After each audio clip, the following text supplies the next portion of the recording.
Welcome to friend. आज हम discuss करने वाले हैं वेक्टर कैलकुलस के बारे में। जैसा कि कल हमने वेक्टर जो अलजेब्रा था वो हमने डिस्कस किया था, आज हम डिस्कस करने वाले हैं वेक्टर कैलकुलस के बारे में। तो आइए देखते हैं इसके बारे में। तो ऑर्डिनरी डेरिवेटिव ऑफ वेक्टर्स, देखो जो डिफरेंशिएशन होता है वो दो प्रकार का होता है। एक तो होता है ऑर्डिनरी डेरिवेटिव और एक होता है पार्शियली डेरिवेटिव होता है। ऑर्डिनरी डेरिवेटिव जैसे डी वाई डी एक्स, ठीक, ये वाले हम करते थे इंटर में। और पार्शियली डेरिवेटिव क्या होता है, जैसे डो एक्स अपान डो वाई, ये होता है पार्शियली डेरिवेटिव। तो यहाँ पर मान लो, देखो यहाँ पर हम देखने वाले हैं ऑर्डिनरी डेरिवेटिव ऑफ वेक्टर्स। तो let R of u be a vector depending on a single scalar variable u. तो are of delta are upon delta u equal to R u plus delta minus R u of upon delta u, ठीक, ये होता है। तो मान लिया ये है हमारा आर ऑफ यू और ये है हमारा delta u, r of u, ये है डेल्टा यू। तो ये क्या हो जाएगा, ये हो जाएगा r u plus delta u, ये हो जाएगा। तो यहाँ से अगर हम d r by d u निकालें तो यहाँ पर हो जाएगा limit delta u tends to d are upon d u, ठीक। तो limit delta u tends to zero,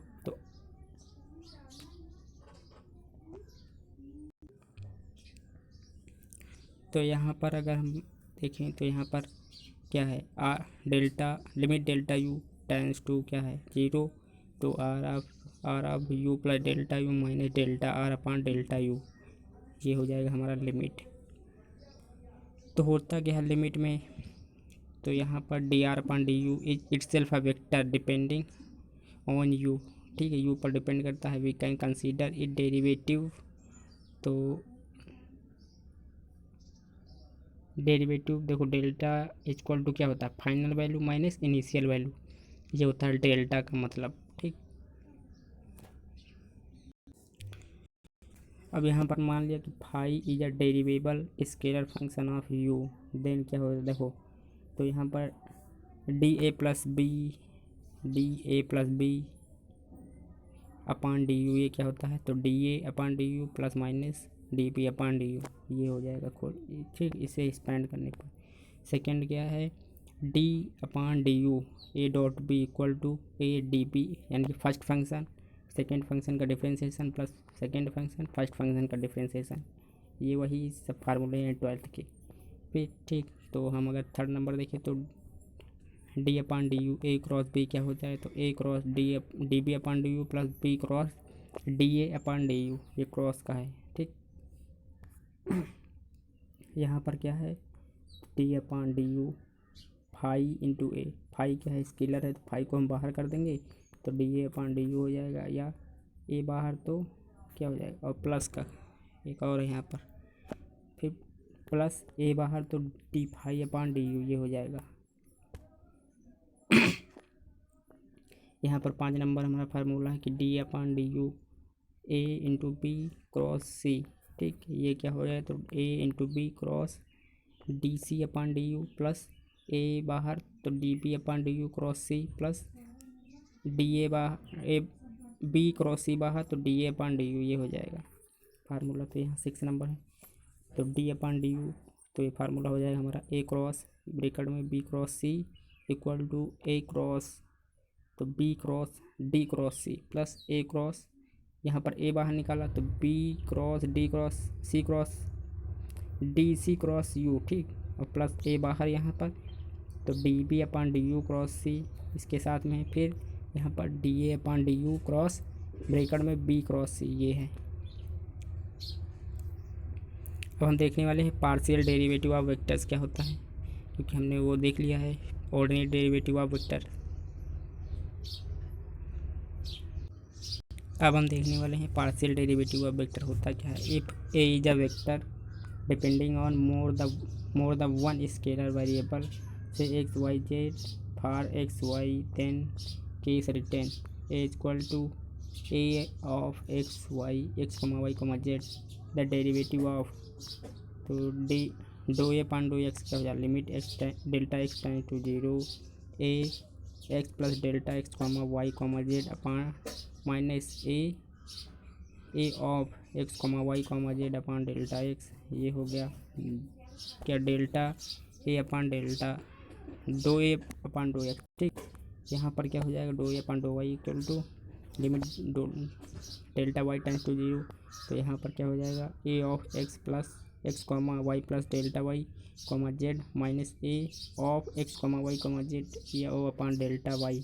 तो ये हो जाएगा दो ए अपान दो जेड का क्या फार्मूला हो जाएगा limit delta z tends to zero A x comma Y comma z plus delta z minus a x comma Y comma Z upon delta z. ये फार्मूला हो जाएगा इसका। अब अच्छा कॉन्टीन्यूटी की बात करें तो कॉन्टीन्यूअस फंक्शन कब होगा, तो then remark on continuity and differentiability for function of one variable can be extended to function of two variable more variable, for example phi equal to phi of x comma y, यानी कि दो variable का function एक है x और एक है y is called continuous at x comma y if limit phi of x plus delta x comma Y plus delta y equal to phi of x comma y होना चाहिए। यहाँ पर delta x times to zero delta y tends to zero होना चाहिए। यानी कि जैसे हम पढ़ते थे क्लास 12th में या पढ़ के आए हैं कि limit x times to zero one variable के लिए, तो यहाँ पर क्या होता था कि जो हमारा limit x times to zero मतलब limit x times to zero F of X ये होना चाहिए एफ ऑफ ए के बराबर एक्स टाइम्स टू ए। अगर ये है तो लिमिट हमारा क्या होना चाहिए एफ ऑफ ए के बराबर होना चाहिए। एक्स टाइम्स टू ए है तो एफ ऑफ ए के बराबर होना चाहिए, ये होता है हमारा लिमिट, ठीक। अगर ऐसा फंक्शन आ रहा तो हमारा फंक्शन कॉन्टीन्यूअस होगा, अदरवाइज डिसकॉन्टीन्यूअस फंक्शन होगा। यहाँ पर हम देखने वाले हैं अच्छा एप्सिलॉन डेल्टा फंक्शन के जरिए हम निकालते हैं कि जो हमारा लिमिट है वो कॉन्टीन्यूअस ही नहीं। तो इफ यहाँ पर देयर एग्जिस्ट करेगा जो हमारा delta greater than zero there exist epsilon greater than zero there exist delta greater than zero, ठीक। यानी कि एप्सिलॉन अगर पॉजिटिव है तो देयर एग्जिस्ट यहाँ पर जो हमारा डेल्टा होगा वो भी पॉजिटिव होगा such that phi x plus delta x comma Y plus delta y minus f of phi of x comma y ये क्या हो जाना चाहिए लेस देन डेल्टा एप्सिलॉन होना चाहिए। Whenever mod of delta x ये लेस देन एस होना चाहिए and mod of delta y ये लेस देन एस होना चाहिए, ठीक। यानी कि डेल्टा एक्स और डेल्टा वाई की वैल्यू लेस देन एस होनी चाहिए। इस मतलब डेल्टा है तो similar definition hold fact vector, ठीक। फंक्शन देखो अब यहाँ पर है फार्मूले दिए हुए हैं, देखो यहाँ पर दो टू ए अपान दो एक्स टू इक्वल टू दो अपान दो एक्स दो ए अपान दो एक्स, इसे हम खोलेंगे तो इस तरह ये हो जाएगा, ठीक। यानी कि पहले एक्स के सापेक्ष में डेरिवेटिव फिर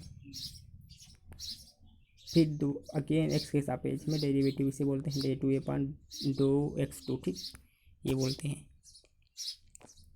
यहाँ पर है दो to A upon do Y two equal to दो अपान दो वाई और दो ए अपान दो वाई, यानी कि एक बार पहले वाई के सापेक्ष में डिफरेंशिएशन किया पार्शियली डेरिवेटिव किया याद रखना, फिर दूसरी बार पार्शियल डेरिवेटिव किया तो ये हमारा आएगा दो to A upon do Y to.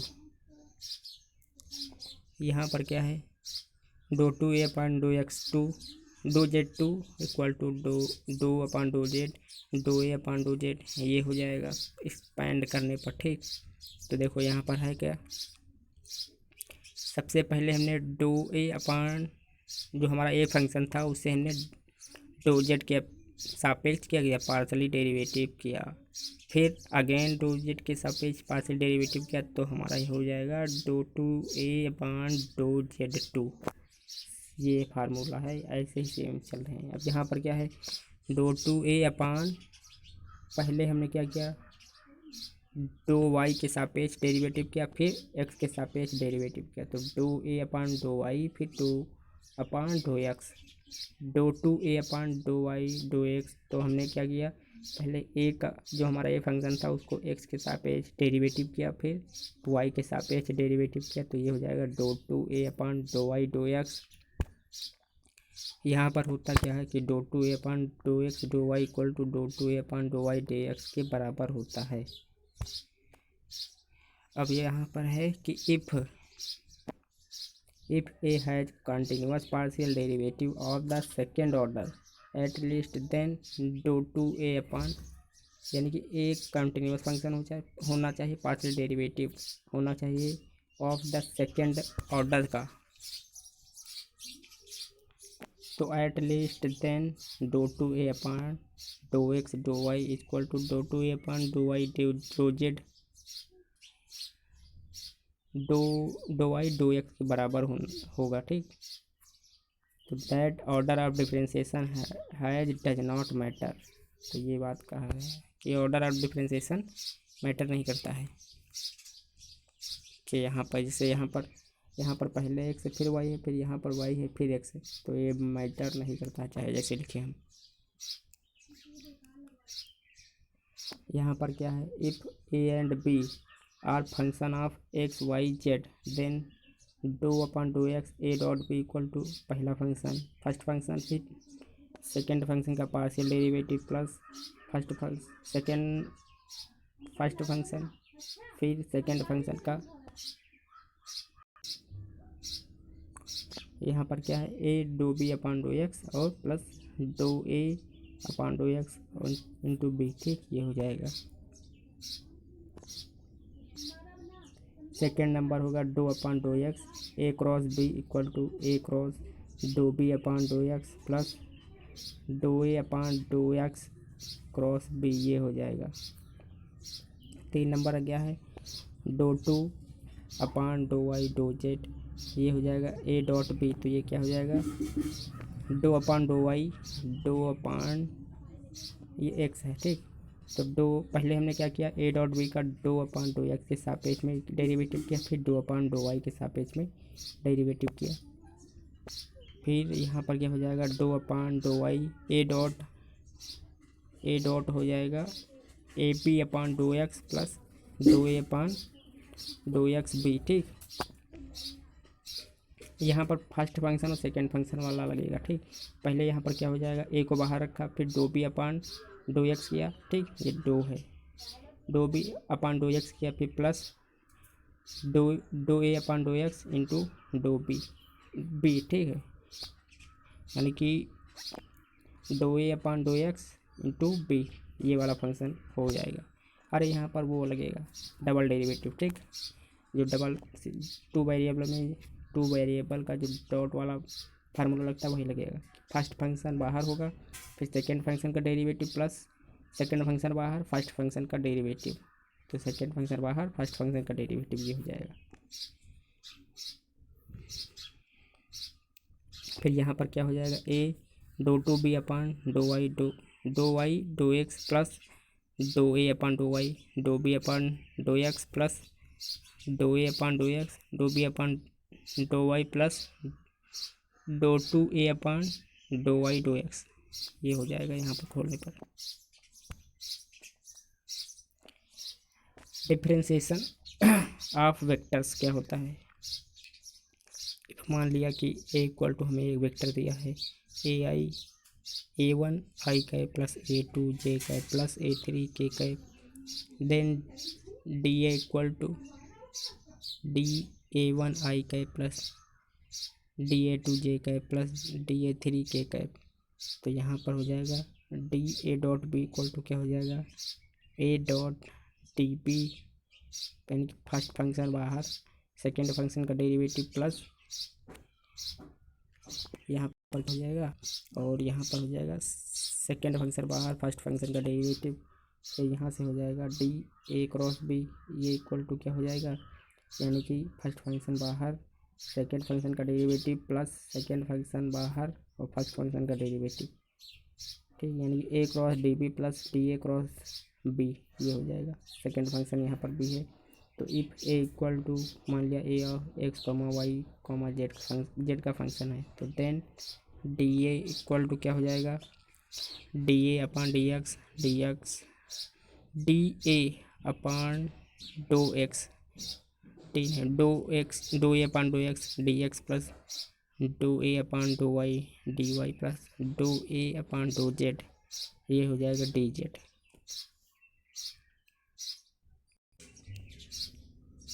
अब यहाँ पर हम देखने वाले हैं डिफरेंशियल ज्योमेट्री के बारे में, ठीक। तो हमने मान लिया कि ये हमारा कर्व है सी, ठीक। यहाँ पर ये कर्व है हमारा सी, ये कर्व है हमारा सी, और यहाँ से एक टेंजेंट हमने खींचा, ठीक। तो ये हो जाएगा हमारा कर्व, मान लिया हमारा सी है। आर ऑफ यू क्या है, vector function of curve c का, आर ऑफ यू है vector function of curve c का। तो टेंजेंट हमारा क्या हो जाएगा, d are upon d u, ये हमारा हो जाएगा टेंजेंट वेक्टर, और direction will be c tangent, ठीक। जो कर्व, जो हमारा डायरेक्शन होगा विल बी, जो हमारा कर्व है उसी के डायरेक्शन में हमारा टेंजेंट होगा। तो आइए देखते हैं, हमारा यहाँ पर है डिफरेंशियल ज्योमेट्री। तो if it involve a study of space curve, इसमें हम क्या करते हैं, स्टडी ऑफ स्पेस कर्व के बारे में स्टडी करते हैं, एंड सरफेसिस के बारे में। इफ़ सी मान लिया हमारा एक कर्व है, इज अ स्पेस कर्व, ठीक, defined by the function of R of u, then use have such. तो d are upon d u क्या हो जाएगा, ये हमारा टेंजेंट हो जाएगा। Is a vector in a direction of the tangent to the curve की डायरेक्शन में एक हमारा टेंजेंट वेक्टर है, ठीक। इसके बाद में माना यहाँ पर क्या किया, इफ़ द स्केलर ऑफ, मान लिया स्केलर हमारा यू है, is later as the arc length, मान लिया एस है, ठीक। तो major from second fixed point on C, then d are upon d S is a unit tangent vector to C, ठीक। तो डी आर अपान जो d S होगा unit tangent vector होगा किस पर, कर्व सी पर, and is denoted by T equal to d R upon d S, ये होगा हमारा यूनिट टेंजेंट वेक्टर। फिर यहाँ पर क्या है, देखो the rate at which t changes with respect to s, जो टी है वो एक्स के रिस्पेक्ट में अपनी रेट को चेंज कर रहा है। Is a measure of the curvature of c, and is given by d T upon d S, ठीक। तो इसे हम डिनोट करते हैं किससे, d T upon d s के बराबर। पहले ये हम चित्र समझ लेते हैं। देखो यहाँ पर क्या है, ये हमारा हो गया एक्स एक्सेस, ये हो गया वाई एक्सेस, ये हो गया जेड एक्सेस। 3 डायमेंशन में हमने एक क्यूब बनाया। मान लिया यहाँ एक पॉइंट है और ये हमारा कर्व है, ठीक। कर्व क्या हुआ, कर्व के डायरेक्शन में हमने क्या किया, टेंजेंट खींच दिया, जिसे हमने टी से डिनोट किया, और इसके परपेंडिकुलर हमने एक क्या किया, एक वेक्टर खींच दिया, जिसे हम क्या बोलेंगे, यू, जिसे हम बोलेंगे नॉर्मल वेक्टर, ठीक। और इस डायरेक्शन में, जेड की डायरेक्शन में हमने एक वेक्टर खींचा आर, ये क्या कहलाएगा हमारा, ये वेक्टर आर होगा हमारा। देखो यहाँ पर लिखा होगा, ये है हमारा principal normal to the curve, ठीक। तो अब देखते हैं यहाँ पर, तो the direction of d T upon d S, ठीक, at any point on curve C, ठीक, is normal to the curve at that point Z. इसका मतलब है जो हमारा डायरेक्शन होगा d T by d S का एट एनी पॉइंट, अगर कर्व के किसी भी पॉइंट पर जो डायरेक्शन होगी d T by d S की, वो नॉर्मल टू द कर्व होगी एट पॉइंट जेड पर, एट दैट पॉइंट, उस पॉइंट पर। तो यहाँ पर d T upon d S ये क्या है, कर्वेचर ऑफ सी, यानी कि कर्वेचर ऑफ सी, यानी कि कर्व का जो क्या है कर्वेचर है, D T upon d S. अब यहाँ पर कुछ नोटेशन से देखो, यहाँ पर है हमारा यूनिट टेंजेंट वेक्टर शो करता है direction of d are upon d u. When हमने क्या किया, यू को चेंज कर दिया एस में, क्योंकि जो कर्व की डिस्टेंस है मान लिया एस है, तो d are upon d you को चेंज कर दिया D R upon d S में, जहाँ पर ये क्या है यूनिट टेंजेंट वेक्टर है एस, डी एस, ठीक है, यूनिट टेंजेंट वेक्टर है। अब हम देखने वाले हैं यहाँ पर if follow that the direction, तो हम देखने वाले हैं t N b. T N b देखो, टी हो गया हमारा यूनिट टेंजेंट वेक्टर, एन हो गया यूनिट नॉर्मल वेक्टर, बी हो गया binormal to the curve या principal normal to the curve, ये होते हैं टी एन बी, ठीक। तो टी एन बी हम देखने वाले, देखो यहाँ पर क्या है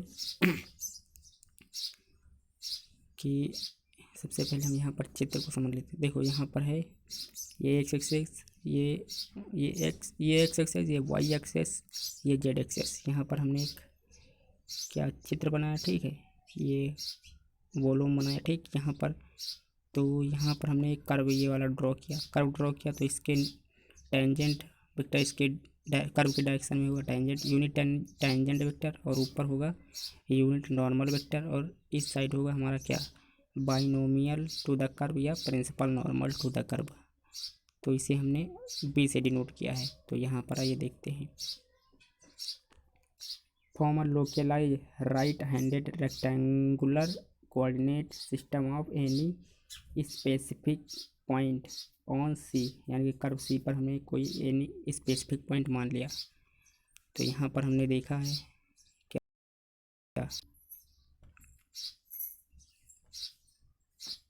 यूनिट टेंजेंट वेक्टर हमारा क्या होता है, t equal to d are upon d S, ये होता है यूनिट टेंजेंट वेक्टर। एन होता है हमारा यूनिट नॉर्मल वेक्टर, बी होता है हमारा binormal to the curve and, या इसे principal normal to the curve भी बोलते हैं इस वेक्टर को।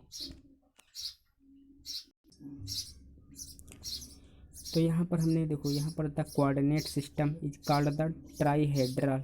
जो हमारा कोऑर्डिनेट सिस्टम है वो क्या है, ट्राईहेड्रल है या ट्रायड ऑफ द पॉइंट, मतलब जो कोऑर्डिनेट सिस्टम में 3 पॉइंट है, क्योंकि 3 डायमेंशन में at s changes the coordinate system move, यानी कि एस जो है वो क्या करेगा, कोऑर्डिनेट सिस्टम जैसे जैसे मूव करेगा उसी प्रकार से जो हमारा एस है वो चेंज होता रहेगा। एंड इज नॉन एज ट्राईहेड्रल, तो इससे हम नॉन एज मेनी ट्राईहेड्रल के नाम से भी जान, मूविंग ट्राईहेड्रल मतलब मूव करते रहेंगे, चेंज होते रहेंगे। तो a set of relation involve derivative of the fundamental vector T N B. तो एक इसमें हमें रिलेशन मिलेगा किसके बीच में, टी एन बी के बीच में, ठीक। टी हो गया यूनिट टेंजेंट वेक्टर, एन हो गया यूनिट नॉर्मल वेक्टर, बी हो गया हमारा principal normal to the curve, ठीक। इज नॉन कलेक्टिवली एज, अगर हम इन तीनों को एक साथ पढ़े तो ये हमारी कौन सी थ्योरम हुई, फ्रेनेट फार्मूला गिवन बाई, तो ये हो जाएंगे फ्रेनेट फार्मूला। तो होते क्या हैं देखो, डी टी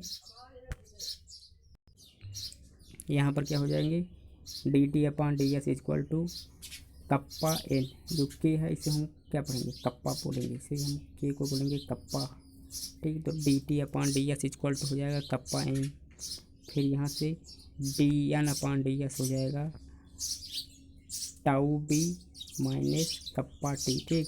तो ये फार्मूला है, हमें याद रखना है, टाउ बी यहाँ हो जाएगा t n upon d s equal to tau b minus kappa t, यहाँ से हो जाएगा d b upon d s equal to minus tau n, ये हो जाएगा हमारा d b upon d s tau n, ठीक। यहाँ पर टाउ इजा क्या है, स्केलर कॉल से हम क्या कहते हैं, टॉर्सन कहते हैं, मतलब टॉर्सन मतलब कितना घूम रहा है घर से, ठीक। टॉर्सन लगता है घूमने वाला, ठीक, जिसे बोलते हैं, ठीक। जहाँ पर जो हमारा सिग्मा होगा इक्वल टू 1 टाउ, यानी कि रेडियस ऑफ टॉर्सन होगा सिग्मा, यानी कि अगर 1 टाउ यानी कि टाउ इक्वल टू 1 सिग्मा और sigma equal to 1 tau. Tau क्या है हमारा, रेडियस ऑफ टॉर्सन है, रेडियस ऑफ टॉर्सन क्या है, सिग्मा हमारा रेडियस ऑफ टॉर्सन है, टाउ हमारा है टॉर्सन। अब यहाँ से हम देखो क्या करेंगे, जो हमें दिया है यहाँ पर d T upon d s equal to kappa n, तो यहाँ पर रेडियस ऑफ कर्वेचर ये हो जाएगा रो इक्वल टू 1/k, यानी कि 1 कप्पा। तो यहाँ पर अगर k है, यहाँ पर हम क्या कर दें, k की जगह पे हम ये वाला रख दें कि रो, यानी कि k इक्वल टू 1/रो। तो ये है या तो ये हम 1/k कर दें, या तो रो के इक्वल टू 1/रो कर दें, तो हमारा हो जाएगा कप्पा। तो रेडियस ऑफ कर्वेचर हो जाएगा रो इक्वल टू, ठीक। यहाँ क्या है, curvature of C, curvature of C यानी कर्वेचर ऑफ सी है ये के। तो ये हमें नोटेशंस और फार्मूला याद रखने हैं, ये जब हम क्वेश्चन एग्जाम्पल करेंगे तब उसमें काम आएंगे, ठीक।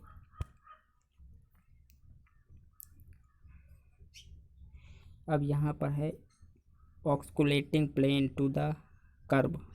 तो हमने क्या किया, कर्व पर एक ऑस्कुलेटिंग प्लेन बनाया, ठीक, एट अ प्रिंट पी, जिसे हमने पॉइंट पी से डिनोट किया, the plane containing the tangent and principal normal at P.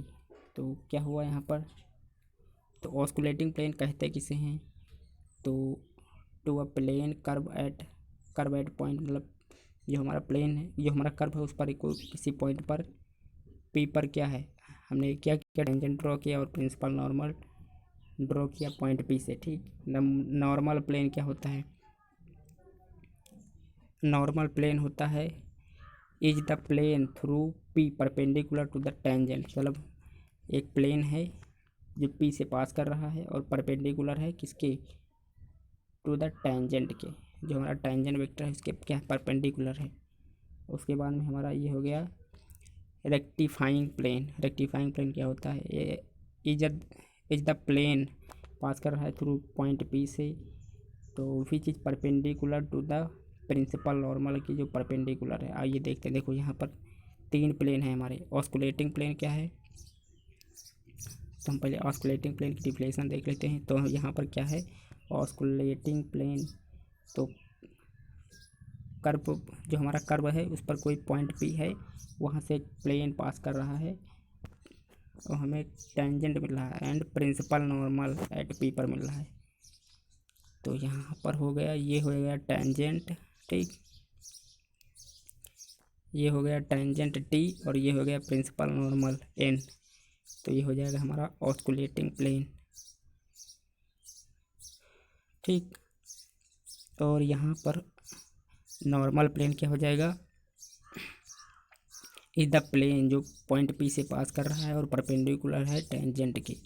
तो परपेंडिकुलर है टेंजेंट प्लेन की, तो वो होगा हमारा कौन सा प्लेन, नॉर्मल प्लेन। तो ये हो गया टेंजेंट, टेंजेंट के परपेंडिकुलर है, जो प्लेन वर्टिकली खड़ा हुआ है। तो ये हो जाएगा हमारा कौन सा, ये हो जाएगा नॉर्मल प्लेन हो जाएगा हमारा। और बचा रेक्टिफाइंग प्लेन, तो रेक्टिफाइंग प्लेन हो जाएगा हमारा ऐसा प्लेन, ठीक, जो पी पॉइंट पर, प्लेन जो पी पॉइंट से पास कर रहा है और परपेंडिकुलर है किसके, प्रिंसिपल नॉर्मल के, जो हमारा बी है इसके क्या है, परपेंडिकुलर है। तो वो हो जाएगा हमारा प्लेन रेक्टिफाइंग प्लेन। तो थैंक यू फ्रेंड्स। तब आज का ये हमारा लेक्चर कैसा लगा, अगर अच्छा लगा होगा तो आप इसे लाइक कीजिए, शेयर कीजिए, सब्सक्राइब कीजिए। मिलते हैं नेक्स्ट लेक्चर में, तब तक के लिए धन्यवाद। Thank you friends.